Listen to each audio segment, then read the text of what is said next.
Yep.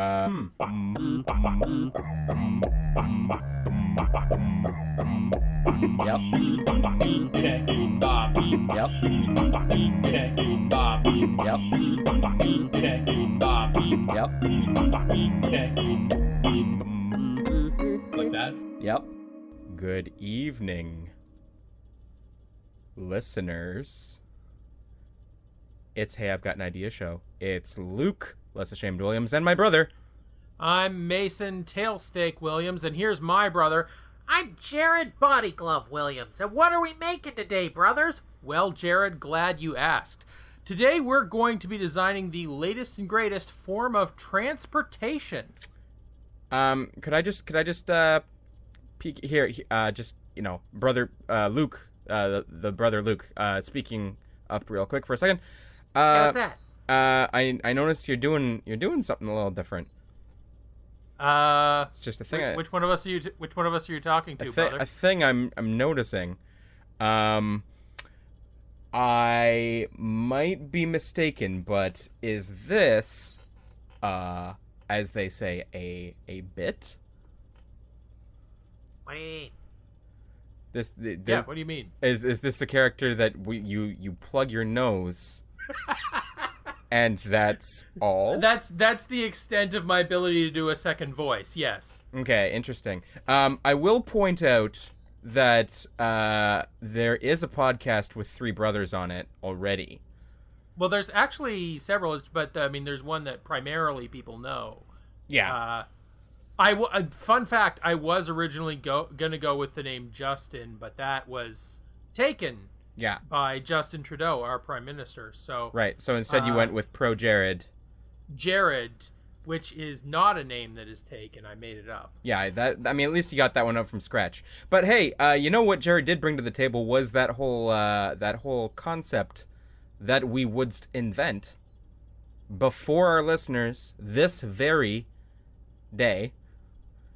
You are all over the place. A mode of I'm working with these sentence fragments that I'm just sort of lassoing together. Yeah. Okay. So let's try another sentence here. You want to compose whole English sentences rather than pieces of Frankensteining them together? Let's go. Let's give it just one more go. One more fun sentence, I like to call it. Fun. Car make we. Yes. You and I. Yes. Car like vroom. We vroom, do. Yes. We do. Yes, we do. We do. We do vroomy vroom. Yes. Yes. Yes. I mean, probably. We haven't really got into the nitty-gritty of what kind of noise it might be likely to make. We might go like the other direction and just go moorv. Mm-hmm. So, we'll invent transportation, but let me just pitch this idea to you real quick. Do you wanna just maybe take? Because I mean, there's a full hour-ish to do that.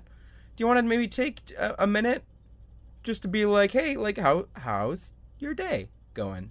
Is that not what we've been doing for the past couple of No. minutes? This wasn't preamble that was padding This is by all any still sense. Intro. It's not preamble per se. Of course not. Okay, so you want preamble. This is now we've entered the preamble phase, which we can easily segue into themes of transport, Such as ambling. Like we are preambling right now. Right. When we segue from the preamble into actual ambling, then we can ambulate like an ambulance does. Or hobble. One does hobble. Yes, so this could be a pre-hobble. Mm-hmm. We could be doing that in shambles. Sure. That's more of like a state shambling mound. That's more of a state of being, I guess, than the act of. It's not really locomotion. The thing you're right looking for. So your day. My day. Just give me a quick little Colts notes. We'll get there. We'll get there. We gotta tease them a bit, right? We gotta. This is what they like. This is what you like, listener. Let me tell you. You want You want to know about my day, like this day specifically? Yeah. Should I mention the actual day that we are recording? Because that's gonna Absolutely not. Okay, so I shouldn't mention that it's Sunday, Damn it. Yeah. shattering the illusion that you're not listening to this live. Or on a 8th day of the week. Or that we're in a timeless void. I mean, I know that could be the presumption, but yeah, this day specifically. That was my day. The events that took place within it for you, yes. For me personally. Yes. Okay. Well, I got up, as I do, 9 a.m., Okay. which is my usual wake-up time. Okay. Because my circadian rhythm is all fucked to hell. Cool. Sounds good.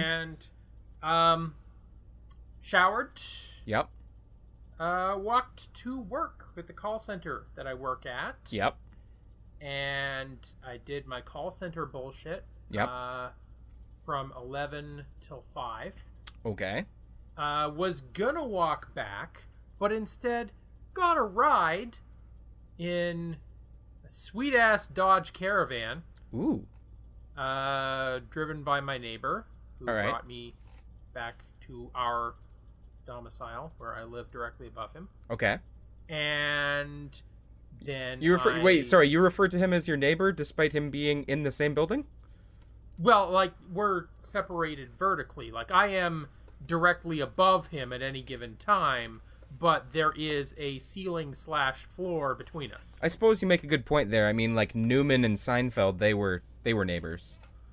Yeah, like if this were an apartment building, which it is not, but if it were a large ass apartment building, and like I was in apartment 2305 and there was somebody below me in apartment 2205, we would still refer to each other as neighbors. I just realized that it was actually Kramer that was his neighbor, and Newman may or may not have been in that building. I think he was probably I think elsewhere. Newman was in the building, yeah. Was he? Because, I mean, yeah, he came by surprisingly often. And I then know he that went much. to like Looney Tunes World and got fucked up, and then he quit that and became like a lawyer, and he went to Jurassic Park and got his ass eaten. Is he dead? He's very dead. Yeah, he got eaten by a dinosaur. No, Yeah. no, you know what I mean. I mean, we can try and tie all of these characters together as though they were one. That would actually be pretty interesting. What do you mean characters? He's just playing himself in every role. Is everything on TV not a documentary? I'm confused. Newman as himself. I assumed that all of Seinfeld was found footage. Well, Well, I mean, why else would it be named after himself? He is a comedian in real life. Rival of Jerry Seinfeld, who is also, like you say, that's his real name and his real profession. So obviously that wasn't exaggerated. Exactly. Wow. You know what? Real invasion of privacy. Mm-hmm. Let's do Also, they went to jail at the end. I guess it's like Spoilers for Seinfeld. guess it's like a decade and a half old now. Oh, Jesus. Oh no, I dated our podcast. Oh, no. The Timeless Void. we want the listeners to think this might also be in the 90s. But speaking of dating and a sweet-ass Dodge Caravan, we need to transport a new invention to our listeners' ears.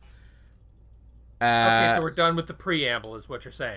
I guess. Do you want me this to just sweet-ass segue that you're bringing in? We're not inventing the segue. That's already a thing. I think we This definitely segue is did that taking us joke. From the preamble into the amble. Now we're done with the requisite bullshit. We're going to do the thing. Jesus that Christ. we do. I hate our show so much.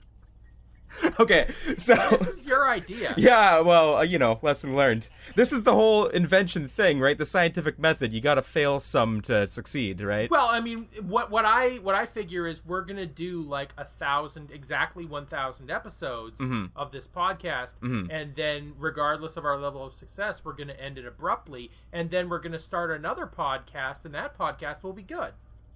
I mean, if it does only take us 1,000 weeks to really nail it, Yeah, we could be well on. Jesus Christ, that would be like 20 years?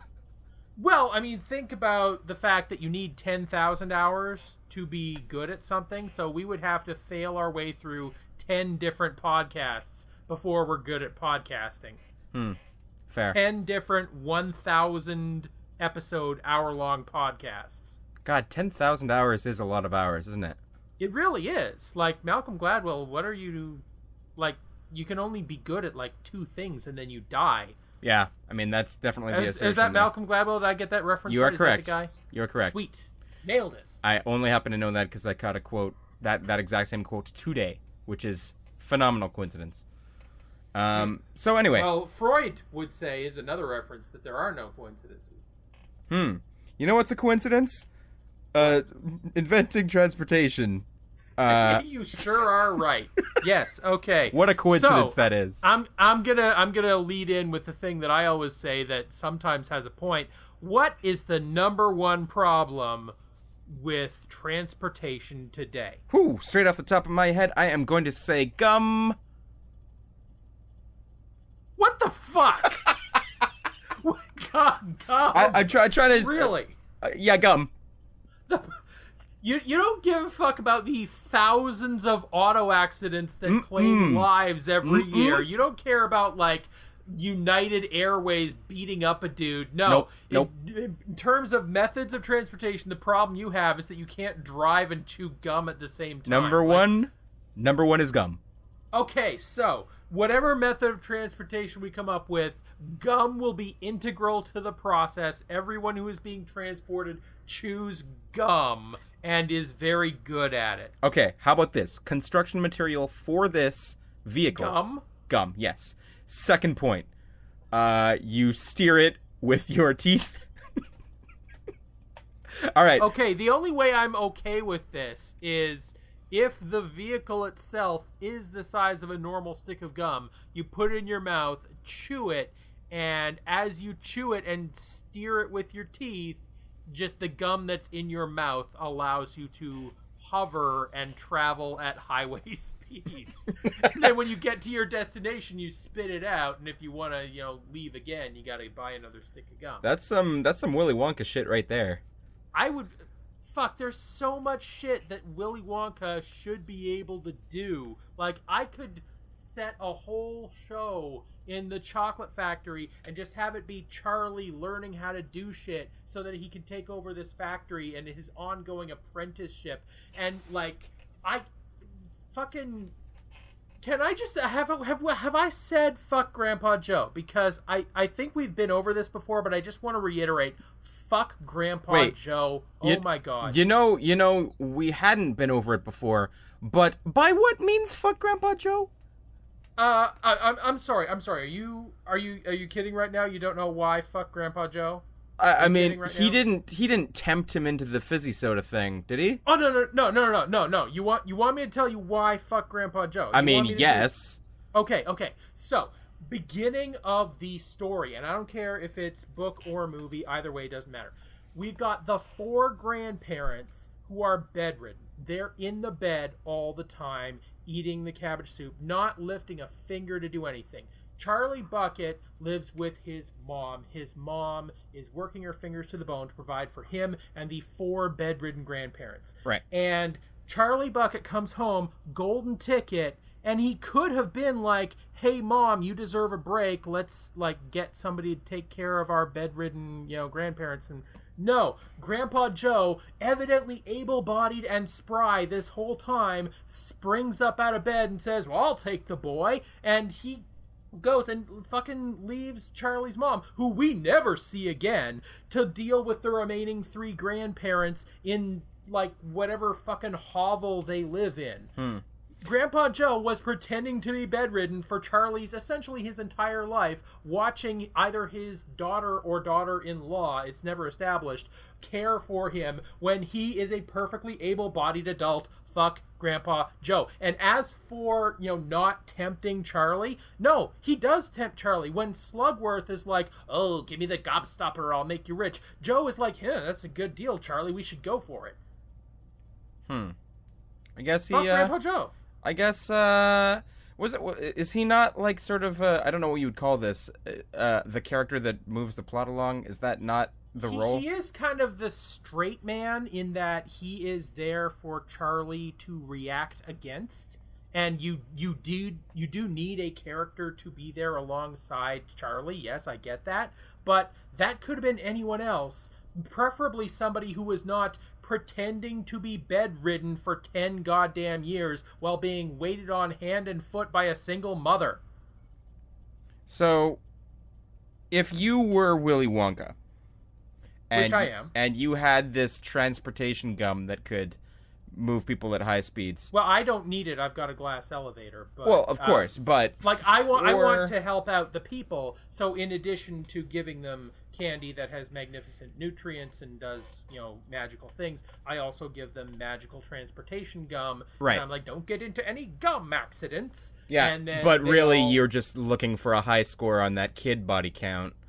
Oh, God, fuck. If I'm Willy Wonka, I am more capricious than any deity in the pantheon. I revel in chaos and destruction and kid maiming, yes. I mean, that's what you got. That's just being a good Wonka. Yeah, and I mean, you gotta be wacky to make candy. That's a given. And an unintended side effect of the wackiness is, yes, occasionally some kids are gonna die. So, But what's life, I ask you, without a little risk? okay. So, that actually segues into, we could go one of two ways. I'm actually a little bit interested in talking about, like, what future transport could look like. Because that's where the fun convo is, but not necessarily the funny ha-has, because it's like, oh, let's talk about cool future shit. The other thing is, what's life without a little risk? We have this fun way, we've done this a little bit in the past, where instead of inventing a useful thing, we invent a horrible, not even feasibly useful thing. I don't know what you're talking about, but go ahead. And the obvious thing there is like, oh, automobiles aren't very safe. We need to make them safer, or we could make them riskier. Well, I figure, like, even if we were to make automobiles 100% safe, like, it's perfectly guaranteed, like, teleportation. You can just go from point A to point B instantaneously, and there is absolutely zero risk. We would still have to appease the gods. So, like, there would be an RNG somewhere in the process, and once every 100,000 times you use it, you just dematerialize. So that's actually pretty interesting. I like that idea. Like, let's face it, you would still use that. If you could teleport anywhere on the planet, but once every 100,000 times you use it, you instantaneously and painlessly dematerialize. I would love a game run in a setting where you can very conveniently use your transportability, but you gotta roll a D100, and on the 10th hundred, well, I guess that depends on the length of the campaign or whatever. But say you make that even riskier, and you make it like if you roll 100, you're dead. Game over. Okay, now the problem is how often you use it, because you use it 100 times, and like, well, I mean, it's not guaranteed because that's not how probability works, but the odds would be very good that the game would just be over, fuck you. And there's a reason why most role-playing games do not have shit like that. Like, okay, you know what the worst role-playing game in history is? You've heard of Fatal? I have not. Okay, Fatal is the worst role-playing game in history. It is entirely unplayable.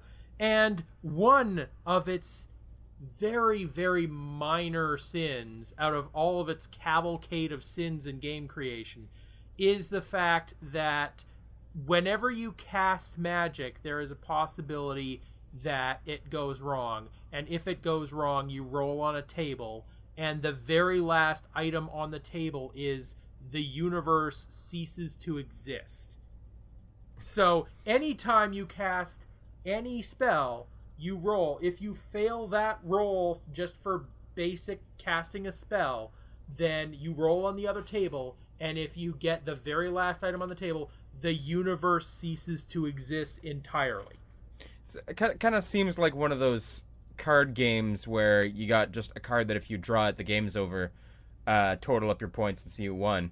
But instead of it being, generally that's like, that adheres to maybe like a 5-minute experience. It's like dragged out for an hour or two. Yeah, no, it's sort of less like that and more like a card game where if you get right on 21 in blackjack, the dealer shoots you in the head. That's more of black. Hit us with the joke. Come on. Ooh, oh, I got it. Just hold out. Oh, give me the punchline. I need it. All right. That is more like a black jug. Did I do it?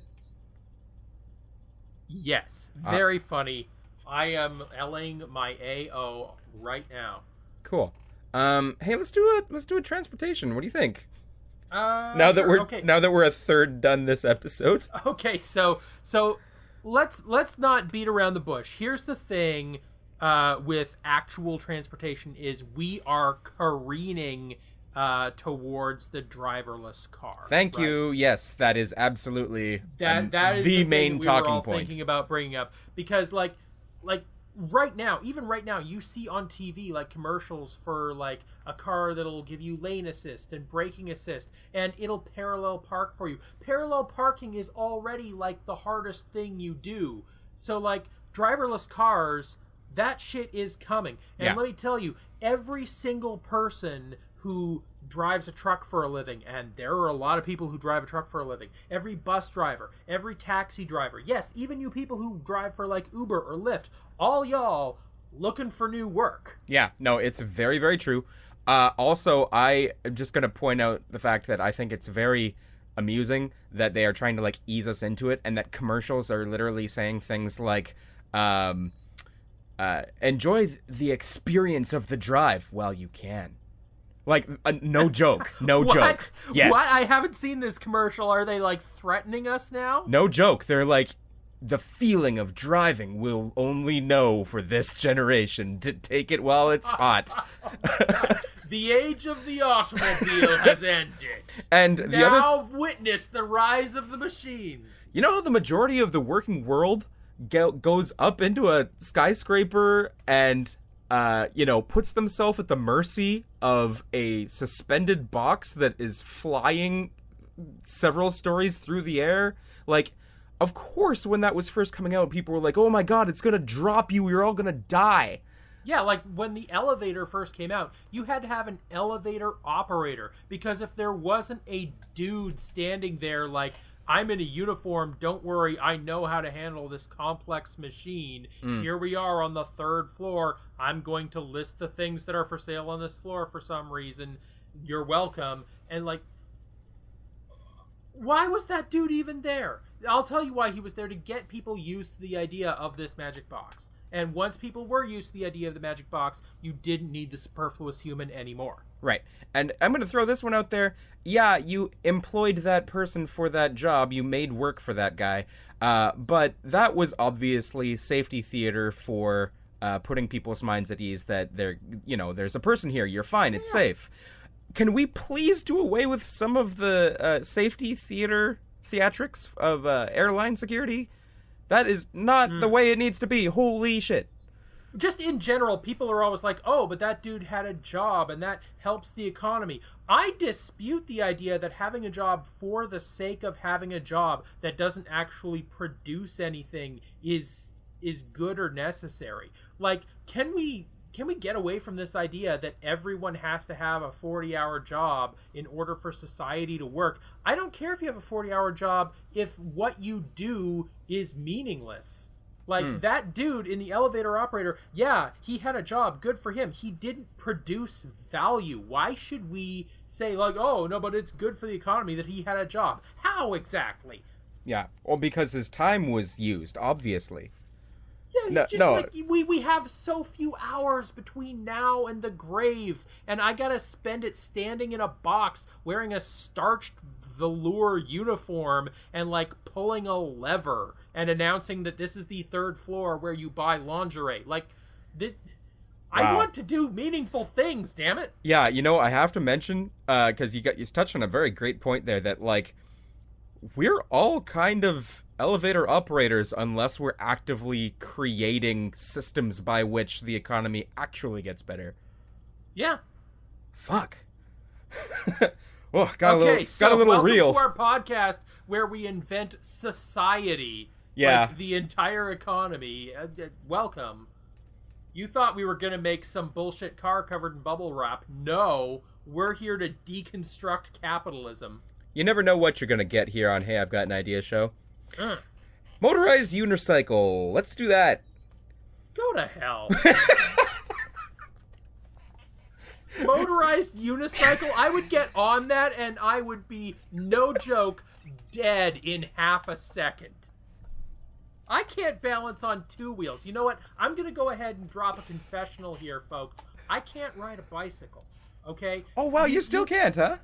Still can't. Yeah, no, you remember that time when you tried to teach me how to ride a bicycle and then you, like, marooned me and you were like, pedal home, and then I did, but then I never did it again because I still can't balance on a bicycle for more than 2 consecutive seconds. And if I get on a unicycle and, like, you put a lawnmower engine on the side of that and you're like, here we go, like, no joke, less than a second, I am going to be scraped down the asphalt like a piece of sidewalk chalk, and you'll go, oh, Mason, oh, well, now we're going to play hopscotch on your face gore. Okay, I guess that's because your face gore is just the sidewalk? Is that the joke? Well, I mean, also the motorized unicycle just went it around in little squares, and then you throw the rock, and you're like, oh, don't hop in that square, and you hop on my, broken teeth and eyeball viscera, and then you hop, hop, hop, hop. Don't get any on your shoes. Hop, hop. Pick up the rock. Hop, Mason, hop back. Mason is earning that explicit tag today. Do we have an explicit tag? Oh, every time, man. Oh, sweet shit, yes. There may have been an episode where we forgot to swear and I didn't include it, but we definitely talked about, like, projectile jizz or something. So okay, can that be a method of transportation? I mean, for some, on a very small scale. All right. But no, I mean, okay, there's the cannon fire, cannon travel service. Oh, yeah, like human cannonball, that's totally a thing. We just need to amp up that technology. Well, I mean, I wasn't going to touch on this, but there is, like, the sci-fi-esque fantasy canon in Adventure Zone, which is pretty damn cool. Oh, yeah. That would be really neat if we could just do that. Again, you're cribbing from the McElroys, Just barely. I'm saying I didn't want to, but it's the same topic. So, I mean, can we improve upon that fantasy scenario where we can just be fired to the place and inertia isn't too bad of a thing if you just get drugged up first? No. We don't need to get drugged up. What you need to counterbalance inertia is you just need to be suspended in gel. Is that... We get like an aerated, oxygenated gel. We pack it around you, and you're like, well, you can't move at all, but you can breathe, right? And you like blink to say, yep, I'm good. And then they load you into a cartridge, and they're like, it was St. Louis, right? Yeah, I think so. And then you go, arcing, taking into account the Earth's curvature, because fuck flat Earth conspiracy theorists. What? And then oh no, you're gonna alienate them. Right before you hit St. Louis, then it goes parachute, and you touch down right on the tippy top of that arch, and you get out, and you're like, wow, St. Louis, whoa! And you fall off the arch, and you're there. Okay, I got another, like... Please tell me that's the city with the arch. I got that right. I do not know. St. Louis? Fuck. Saint... Is it Louis or Louis? Saint... Huey... Or was it Dewey? This is a joke about some animated birds. You got a city in the United States confused with one of 3 duck triplets. Yes. I think it was Scrooge, Uncle Scrooge, Chicago. No, that's where the bean is. You're right. So let's just pretend you said Chicago. You fired into the bean. You dented into it. Okay, actually, so I got another thing. And this is sort of like, let me ping this off your physics brain because you might be able to tell me if this is a conceivable... I'll put my degree in physics to good use. Yes. Okay, so... You know when you see somebody do, like, a big dive off a cliff and it's not suspended by a parachute, but it's one of those, like, basically just a giant airbag. And because you've got this, like, super slow descent due to how much air slows you down, like, just landing on an inflated parachute, basically, it slows you down enough that, you know, you're fine. I know from my education, the aforementioned education in physics, that you see that because of photons.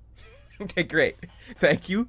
Which are both a particle and a wave. Cool. I didn't want to quite tap into that physics just yet. Hear me out for one more sentence, please.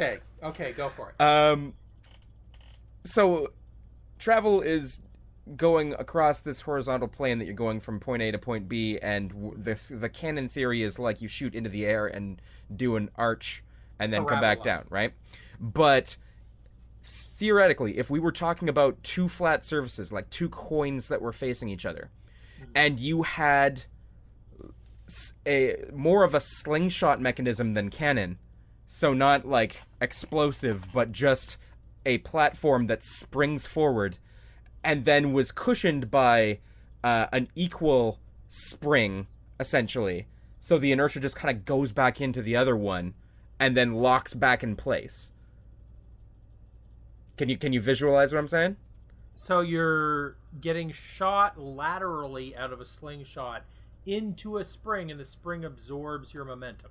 It's essentially, could it work if you had two slingshots facing each other, and one slingshot shot it into the other sling, but then ka-chunk, it locked back in place like a loaded crossbow? Yes and no. I can tell you that the total energy would not be recouped. Mm-hmm. But, like, also, could we do that close enough or something?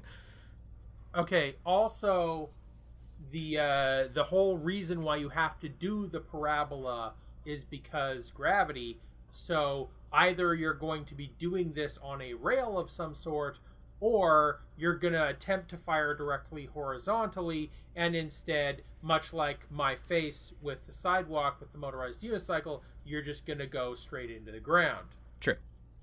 So we do an arch. Okay. We do slingshot to slingshot. But we have extremely precise mathematics factoring in everything from wind resistance to, the exact gravitational pull, and not that fluctuates, but, it could. I certainly hope it does not.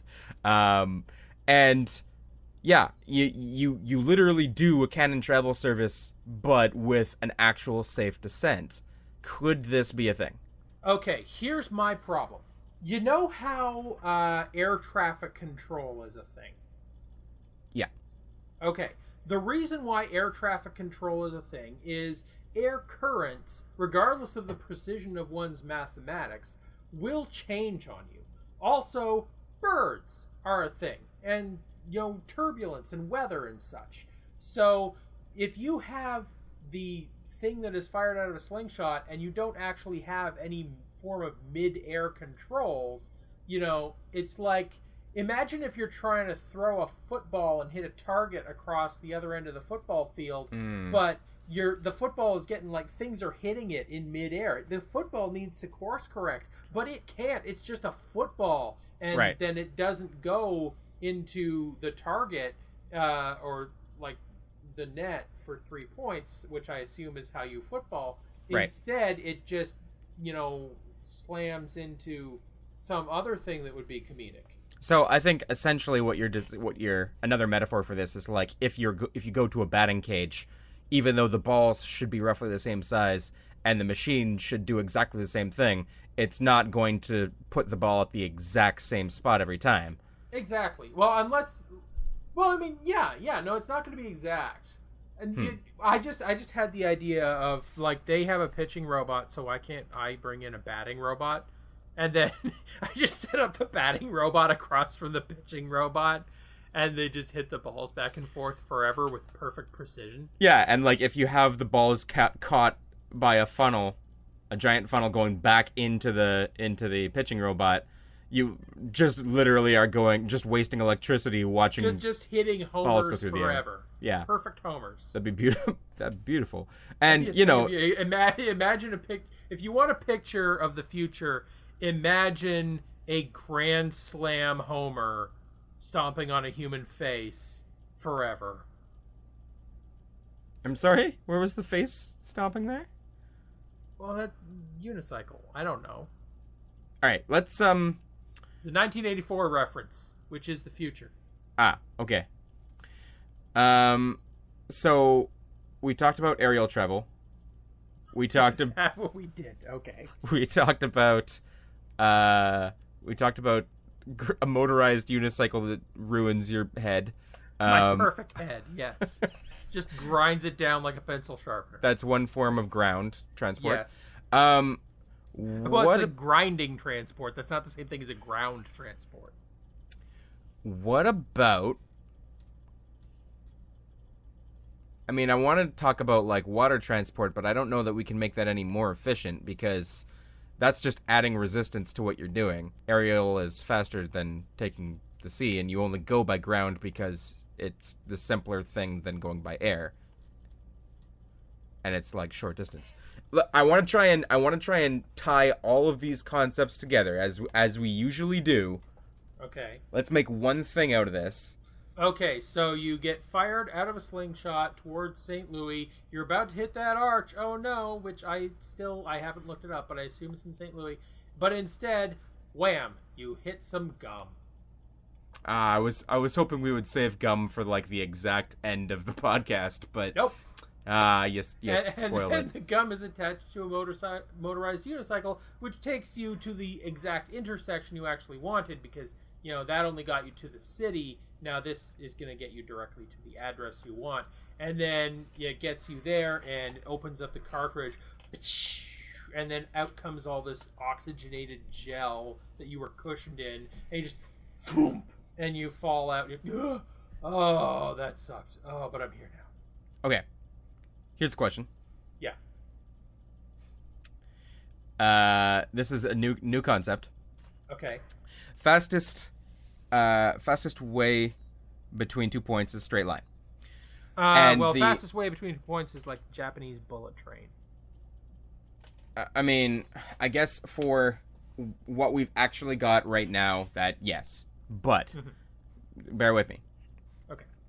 So, fast way between 2 points is a straight line. The reason why we can't just like literally have someone, if someone could just be shone like a beam of light directly to the destination, they would go through a bunch of houses and cause massive destruction. Of the earth and whatnot. Sure. Exactly. But one can do the trigonometry needed, that if you could literally do two straight lines to a single point, you could then possibly make that be the fastest. What if we had a centralized travel hub on the moon? And we just shot to the moon and back. Well, the problem is you don't always have line of sight to the moon. So you make another moon. What's the problem? Okay, so right at around geosynchronous orbit level, we create an artificial ring around the planet. You get shot up to that, monorail your way around to get to the latitude or longitude that you want, and then you get pointed at your destination and shot back down to Earth. And this is going to be faster than taking the 401. I mean, okay. Will that be faster than going from one city to another city that's a couple of hours away? Probably not. Will it be faster to get to the other side of the planet? Absolutely. Probably faster than just a plane, depending on... Let's be honest, your main source of hassle and your main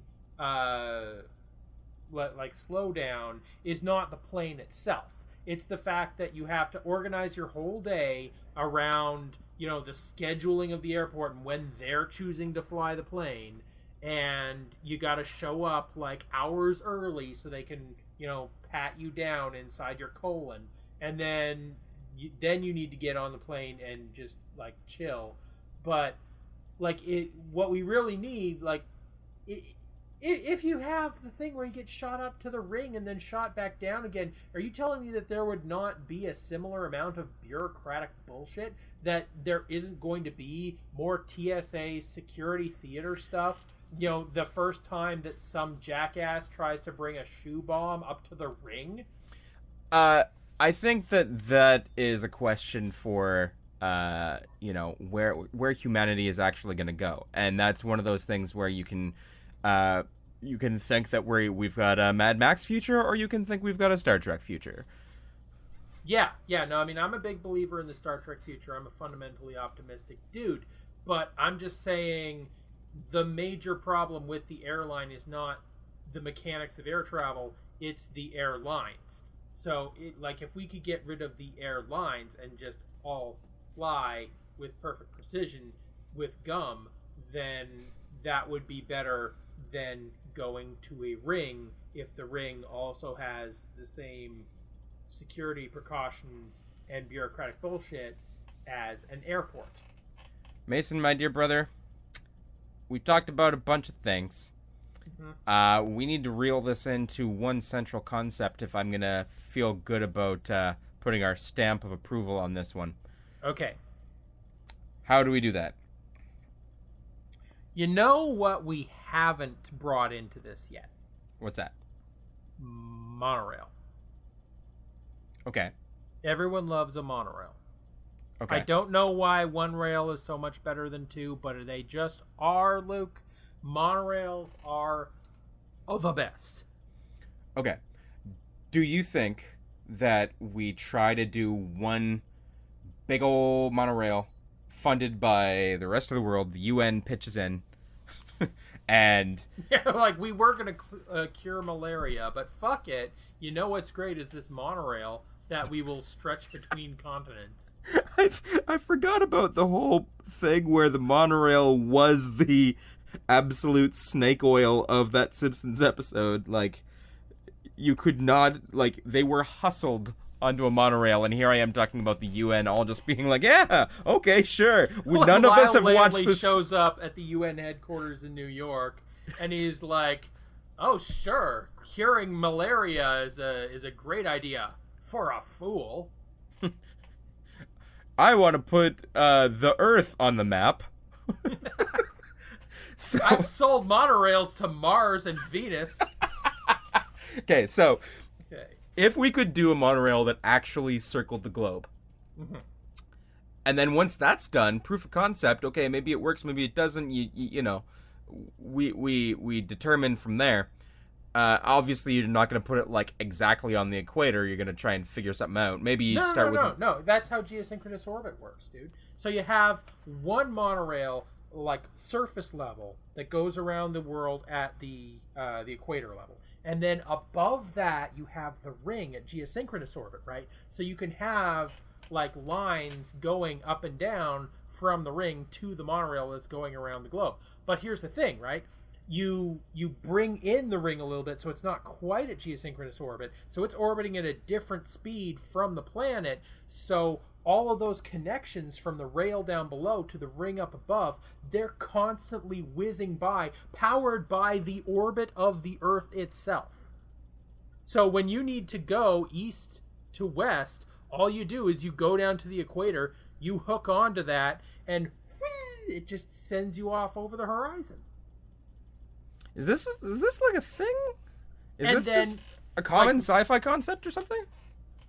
I'm going to say yes. And then, like, we'll have two of them, right? One that's slightly higher than geosynchronous, one that's slightly lower than geosynchronous. And if you want to go east, you hook onto the one. If you want to go west, you hook onto the other. It sounds like it's the thing. You're when you mentioned hooking on and just going for a little whiz which I'm assuming that's exactly the terminology you wanted me to use. I'm assuming it's all nanocarbon, so this would be feasible if it's nanocarbon. You actually reminded me a little bit of BioShock Infinite. Do you remember the skyhook mechanic of that? Yeah, Did yeah. you see that? Yeah. Something like that. If it actually got you where you need to go, and maybe you have the personal version with obviously some kind of arm where you don't have to rely on your own strength, but maybe also small vehicles. I want this to be like on the personal level because, again, I don't want to deal with airport-style bureaucracy. So, yes, we have the infrastructure where this thing is bisecting the planet, but you can hook onto it at any time and whiz your way east or west as the mood strikes you. But also, it's a very personal thing. It's just, you can just go and just do it. So what do we call it? It needs a name. Geosynchronous... GS... Equator. Oh, can we make an acronym so it comes out to GUM? Bring this all full circle. I think we can. Geosynchronous, G is for one word. geosynchronous. I need a U and I need an M. Luke. Geosynchronous United Monorail. We got it. The geosynchronous United Monorail, the GUM, and you're just like, oh, I need to get from here to Kenya ASAP. I'm gonna take the GUM. No, or I'm just, do you wanna still fly over to London for high tea? No, I'll just gum it. Yeah, I like it. God damn it! Are we actually are we good at this? I think we have always been good at this. We are unlocking our potential that has always been there. Whew. All right. Well, last piece of business. Mm-hmm. We do a little plug of the usual things just to remind people, and then it's my turn to pick. So, ladies and gentlemen, if you enjoyed our little brain connection here which we produced sonically for you, yes. Please feel free to tell a friend or share some Facebooky stuff or some Twitter stuff. We got a Twitter account. We've got an Instagram. You can send us. We do. We have a website, higaishow.com. We sure do. And you can send us an email if you like what you hear. You want to send us a little fan mail, or you want to tweet at us some fan art or something. You can ask Jeeves about us. At higaishow@gmail.com. Recommend us on LinkedIn. I don't do that, though. But I do, though. I hinted about imposing a limitation in an email form. Remember that? Remember that from last week? Remember that thing that I sprung on you, Mason, and you had no idea about it? Yeah, that was bad. Yeah, but here's what I think we'll do. Just in the interest of making sure that there's like a pulse. Oh God. Pulse out there. I hate pulses. Okay, let's give it as a pilot thing for the first person. Just one person. One person email us at higaishow.com at higaishow. One more time. Higgity jiggity. I got it. Hey, Google. Send us an email at higaishow@gmail.com with some sort of limitation you want to impose. First person to do it, we'll do it. And then after that, no more, ever. Okay, One-time deal. One-time deal. Right. Could be you, fair listener. All right. And last piece of business. This podcast has been brought to you by Squarespace. Mm-hmm. Folks, are you tired of batteries that are always I am tired of down? batteries. Double A's. I also hate A's. running down. Batteries are bad. Folks, Squarespace has the solution for you. I just want to point out that... head on over to Squarespace. This is not true. .com and I have taken to talking over top of Mason's fake ad. That's HIGAIAA. I know that it's a little bit difficult to listen to both of us at the same time, but desperate times call for desperate measures. Squarespace will send you 1,000 batteries, all fun little prank.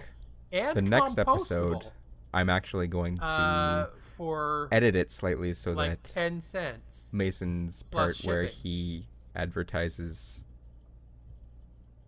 That's Squarespace. Squarespace.com slash I'm going to reverse it so that you can't make out AA or any of AAA what he's and saying get the batteries at all. And So that should be fun. Squarespace Enjoy power that your next world episode. I can with bet free that batteries. is what's going to happen. Squarespace is good. So, in the next episode, Yes. we shall invent What are you gonna invent? What are we gonna do? What are we gonna do? a new Yes. language. Oh, that'll be easy. A refreshing change of pace. It'll be easy to invent a language. Looking forward to that shit. All right, and the only remaining thing is our sign off. I just want to clarify because we have gotten some negative pushback about this, and I don't want to be accused of like fostering like rape culture or like punching down or anything. Please, folks, understand when I advise you to fillet the McDonald's land spokesman Grimace, the implication is that it would be strictly, respectful and consensual. So bearing that in mind, Yeah, absolutely ladies and understanding that. no, this is not a derogatory thing. Like I'm doing this in the hope that you would find fulfillment and indeed Suck joy. Grimace's dick. Yes, do it. Good night, everybody. Good night. Yep. Yep.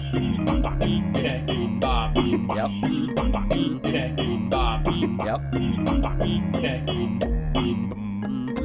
Like that. Yep.